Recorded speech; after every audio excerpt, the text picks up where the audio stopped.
Hello, and a warm welcome to Geopulse Insights.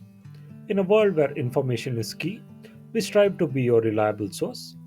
Join us as we navigate through the Afghan refugee crisis, providing you with the latest updates and insights. In a dramatic turn of events, Pakistan's new anti immigrant policy has ignited a mass exodus of thousands of undocumented Afghan refugees, thrusting them back into a war torn homeland. As the Pakistani government enforces mass deportations, over 500,000 Afghans have already been expelled, with millions more at risk. This policy, aimed at pressuring Kabul to curb extremist activities, has left refugees as pawns in a bitter political struggle. Join us as we uncover the human cost of this crisis and the escalating tensions between Pakistan and the Taliban. Throughout this video, we will take a close look at these issues and other developments in the region. Hang around till the end of this video and don't forget to hit that subscribe button.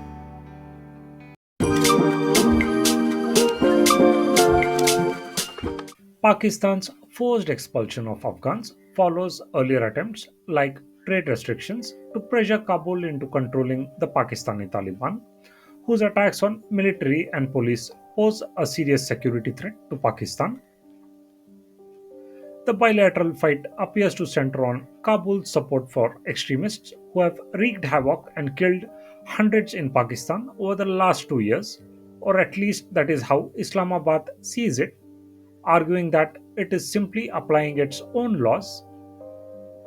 The Taliban deny accusations that they are behind the uptick of terrorism in Pakistan by affiliates that they protect, train, arm, and direct.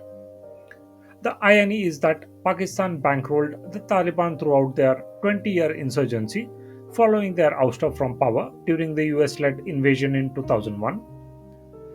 Taliban leaders found sanctuary and funding from Pakistan's military and intelligence services. When the Taliban retook control of Afghanistan in 2021, then Pakistani Prime Minister Imran Khan congratulated them, as did groups such as Al Qaeda and Hamas. But rather than continuing as Islamabad's proxy, the Taliban have reversed roles, providing safe haven for terrorists and jihadi groups, including the TTP. Pakistan was the only country hosting 4 million refugees for the last 40 years and still hosting them. Afghan refugees who fled their country to escape from decades of war and terrorism have become the unmeeting points in a cruel and crude political tussle between Pakistan's government and the extremist Taliban as their once close relationship disintegrates amid mutual recrimination. Since returning to power in August 2021, the Taliban have been documented by the UN for arbitrary detentions, killings, and forcing women and girls out of work and education. Despite this, they have labeled Pakistan's deportations as inhumane and rushed. Since the Taliban's return to power in 2021, around 600,000 Afghans made their way into Pakistan, swelling the number of Afghan refugees in the country to an estimated 3.7 million, with 1.32 million registered with the UN High Commission on Refugees. Many face destitution, unable to find work, or even send their children to local schools. The deportations could also further worsen Pakistan's relations with Afghanistan, which has condemned the policy. The financial strain of hundreds of thousands of returnees could complicate aid efforts given the ongoing Western sanctions on the Taliban. Meanwhile, some analysts say that Islamabad's plan to reduce terrorist attacks by deporting migrants could backfire by fueling grievances and decreasing Kabul's willingness to cooperate. Already, cold relations between Islamabad and the Taliban government in Kabul have turned frostier in recent months due to growing insecurity in Pakistan.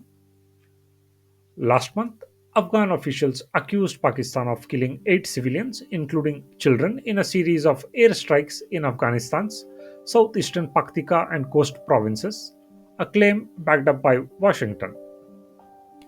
To carry out the deportation policy, Pakistan's government has had to hastily create 49 new deportation centers, and conditions there are reportedly grim. Some 15,000 Afghans are crossing the border daily, and an estimated 450,000 have already left. Pakistani officials have offered assurance that Afghan residents with legal documentation will not be expelled, but there have been reports that some have been targeted anyway. This has led many legal residents to preemptively flee the country, fearing intimidation by Pakistani authorities and eviction by landlords. Some analysts say Pakistan's deepening economic crisis, one of the country's worst since its independence in 1947, has contributed to anti immigrant political sentiment. Food and fuel prices have soared, the Pakistani rupee has repeatedly depreciated, and the central bank's supply of foreign exchange reserves has dwindled. Nationwide power outages due to chronic underinvestment in the country's infrastructure have further shaken the economy. Islamabad has been forced to turn to the International Monetary Fund for 3 billion in loans. The budget crunch has reportedly led the government to charge undocumented migrants an exit fee of $830, more than half the average annual income in Pakistan. Pakistan is reportedly confiscating most of the refugees' money on the way out, leaving them in a precarious situation in a country already struggling to create jobs for its people or deal with its own humanitarian crisis. Shortly after the first mass expulsions began, Human Rights Watch accused Pakistani officials of employing abusive practices to push Afghans out of the country. Police and other officials have carried out mass detentions, seized property and livestock, and destroyed identity documents to expel thousands of Afghan refugees and asylum seekers. The group reported in late November at least 800,000 more Afghans are now at risk of being detained, abused, and eventually deported due to the new orders. There has been a complete lack of transparency, due process, and accountability in the detentions and unlawful deportations of Afghan refugees in Pakistan, which was exacerbated by increased harassment and hostility towards them. Border crossings between Pakistan and Afghanistan have been clogged in recent weeks as many Afghan refugees preempted the police roundup and began making their way back. Media have reported that some of the undocumented Afghans were born in Pakistan, their parents having fled the uninterrupted conflict at home since the former Soviet Union invaded in 1979. Many of the births were not registered. Meanwhile, some groups among those being expelled are especially vulnerable. Hundreds of Afghans could face retribution from the Taliban they left the country to escape. Journalists, women, civil and human rights activists, LGBTQ advocates, judges, police, former military and government personnel, and Shite Hazaras have all been targeted by the Taliban, and many escaped to Pakistan with and without official documents. Once back in Afghanistan, returnees have found the going tough, arriving in a country they hardly know, without resources to restart their lives, many facing a harsh Himalayan winter in camps set up by a Taliban administration, ill equipped to provide for them. Many are facing difficulties such as the lack of shelter, food, winter clothes, and most importantly, work opportunities. Afghans deported by Pakistan are now in danger of falling into the ranks of country's 6 million internally displaced people, most of whom have lost their homes due to conflict and natural disasters and had to brave freezing temperatures this winter in unsuitable shelters. Earlier returns, which began in earnest last November, have already placed a great strain on the Taliban led Islamic Emirate government.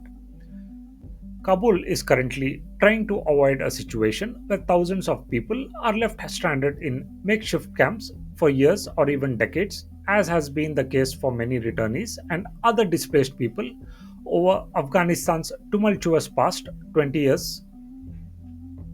Even those who were able to reach Kabul, Jalalabad, Herat, Kandahar, and other cities must compete for jobs and housing with an already needy population. Half of the country is currently living in poverty, and 15 million people are experiencing food insecurity. Afghanistan has called for more international assistance, alleging a similar push by Iran to expel its Afghan population. The government has been hamstrung by a lack of official recognition, due in part to its own restrictive policies on women and girls. Those laws have led to Western imposed sanctions, aid cutbacks, and banking freezes placed on the Islamic Emirate since it returned to power in August 2021. Aid budgets are under strain because of simultaneous crises in Gaza and Ukraine, as well as economic headwinds in Europe and budget battles in Washington. The Taliban government has also had to contend with constant streams of Afghans being deported or returning from Iran and Turkey. Between September and December alone, Tehran reportedly deported more than 345,000 Afghan nationals. This meant several provinces in eastern, southern, and western Afghanistan were inundated by tens of thousands of new arrivals, all looking for work and shelter at a time when hundreds of thousands of Afghans remain out of work. As Afghan returnees face the harsh realities of a homeland they barely recognize, the challenges are immense.